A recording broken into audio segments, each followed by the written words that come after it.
Hey everybody, Dan here with Pain Free You.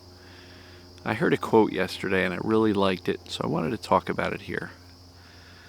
The fears you don't face become your limits.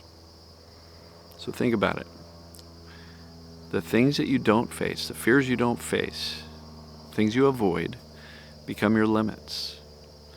And as you know, in this space of mind-body symptoms and conditions and pains, there's a lot of things that we try to avoid triggering the symptoms or the pains, and it becomes really easy to start avoiding more and more and more, whether it be movement, body positions, doing things with friends, accepting social invitations, foods, avoiding certain chemicals, avoiding use of computers, lights, sounds, you name it.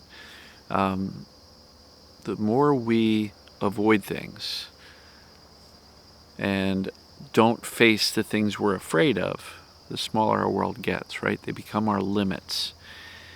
And I'm sure many of you, you're living fairly small lives right now because there are so many things we're afraid of doing that they've become our limits. So what I'd like to encourage you to do is go ahead, get out a pen and paper, and write down, what are the things I'm avoiding?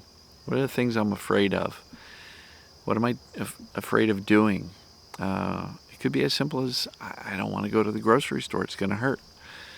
Or I don't want to do this, I don't want to do that, I don't want to sit, I don't want to stand, I don't want to walk, I don't want to whatever.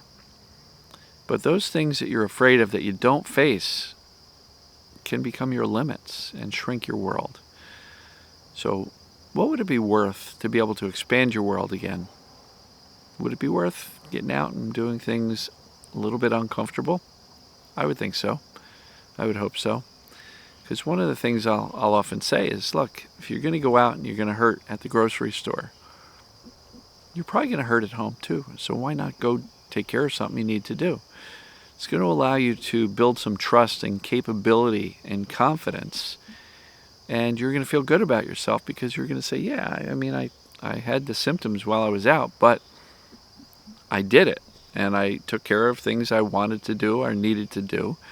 And that's going to build some capacity and trust and capability and confidence. You're going to feel better about yourself by doing more. And so start to challenge the fears so that those things don't become your hard limits. And if your world is very small, start small. I'm not suggesting we go out and we run a marathon. But start to look at, what are the things I'm avoiding because I'm afraid of symptoms increasing. And notice your fears. But a good way to get clear on this is to make sure you understand what's creating the symptoms. Is it truly the activity that's dangerous to us and harming our body? Or is it simply the brain perceiving that activity or that food or that whatever to be a problem? And when the brain perceives that as dangerous, well, it can increase symptoms. And that is a risk that we take by expanding our world, that things may go up a little bit. But if we can remain clear that we're not doing anything harmful or dangerous, and that this is just the brain turning up the alarm system, and if we can remain calm and respond to any symptoms that come along or any symptoms that increase with clarity and calm and reassurance and knowing that nothing bad happened. Symptoms may have gone up, but that's not evidence of damage or injury. So start to challenge your fears a little bit.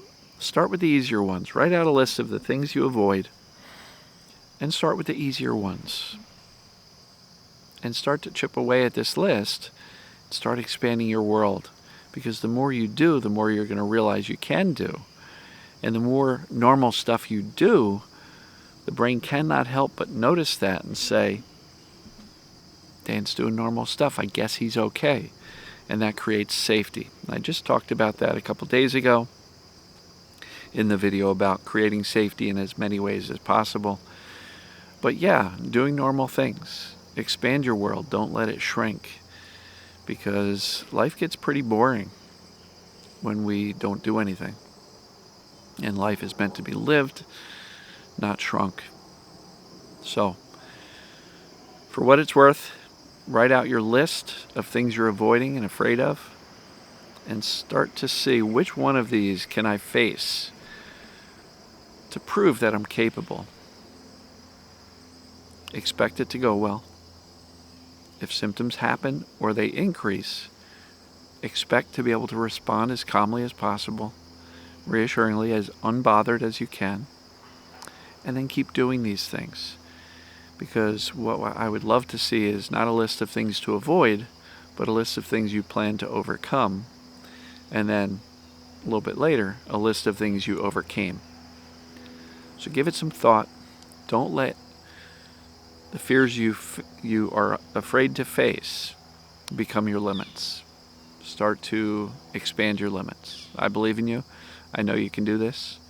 And as usual, we'll see you tomorrow. If you have not subscribed on YouTube yet, please hit the subscribe button. If you know somebody who might benefit by these videos or my channel, hit the share button and send them the link. But I appreciate you. And as always, love you, and I'll see you tomorrow. Take care.